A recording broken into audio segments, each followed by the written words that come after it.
Good evening friends. তো তোমরা দেখছো WP motivation YouTube channel. WP motivation YouTube চ্যানেলের পক্ষ থেকে প্রত্যেককে স্বাগত জানাই বন্ধুরা। তো আমি অরিজিৎ দা। তো আশা করি তোমরা প্রত্যেকে খুব ভালো আছো এবং খুব সুস্থ আছো।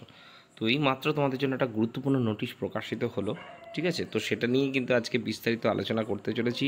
তো ভিডিওটা বেশি বেশি করে শেয়ার করবে যাতে সবার কাছে খবরটি পৌঁছে যায়, এবং অবশ্যই চ্যানেল যদি নতুন হয়ে থাকো চ্যানেলটিকে সাবস্ক্রাইব করে রেখে পাশে বেল আইকনটাকে প্রেস করে রাখতে ভুল করো না, এবং অবশ্যই নোটিফিকেশনটিকে অল করে রেখো যাতে নিত্য নতুন চাকরির আপডেট যেগুলি প্রোভাইড করি সেগুলি যাতে সবার আগে পেতে যাও। অবশ্যই চ্যানেলটির সাথে যুক্ত থাকতে বন্ধুরা ভুল করো না, এবং ভালো লাগলে একটা করে লাইক করে দেওয়ার অনুরোধ রইল।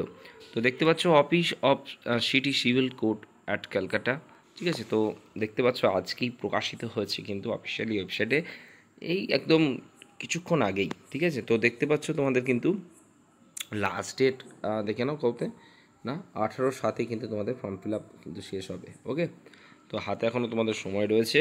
তো দেখতে পাচ্ছ এখানে ইংলিশ স্টেনোগ্রাফারের সাথে সাথে তোমাদের কিন্তু গ্রুপ ডিইউ ভ্যাকান্সি কিন্তু এখানে রিলিজ করা হয়েছে, ঠিক আছে? যে দেখতে পাচ্ছ 14টা কিন্তু ভ্যাকান্সি রয়েছে, ঠিক আছে? এখানে ওবিসি নিয়ে একটা ম্যাটার তোমাদের সামনে চলছে, তো সেখানেও দেখতে পাচ্ছ এখানে বলাই রয়েছে, দেখে নাও ভালো করে।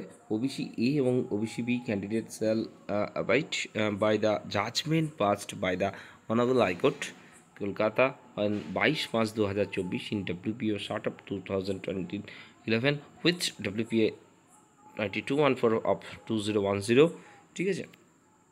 অর্থাৎ এই রায়ের ওপরে কিন্তু তোমাদের কিন্তু ওবিসিটা নির্ভর করছে, যেমনটা তোমাদের কিন্তু গত ভিডিওতে বলে আসছি যে ওবিসির কিন্তু ম্যাটার এখনও সব যতক্ষণ না হবে এই রিক্রুটমেন্টটা কোর্টের রিক্রুটমেন্টের ক্ষেত্রেও দেখতে পাচ্ছ এখানেও কিন্তু সেম জিনিস কিন্তু বলা রয়েছে। তো ওবিসিটা অবশ্যই একটা ইস্যু কিন্তু আমাদের রয়েছে, ঠিক আছে? যথেষ্ট ভালো বেতন স্কেলও তোমাদের কিন্তু রয়েছে, তো তোমরা দেখতে পাচ্ছ এখানে। তো এবার বলে রাখি তোমাদের কলকাতা হাইকোর্ট নিয়েও অনেকেই অপেক্ষারত, তোমাদেরও কিন্তু দীর্ঘ প্রতীক্ষার অবসান ঘটতে চলেছে। কলকাতা হাইকোর্টেরও কিন্তু খুব শীঘ্রই কিন্তু ভ্যাকান্সি আসছে, এটা নিয়ে আমি পরে বিস্তারিত একটা ভিডিও করব।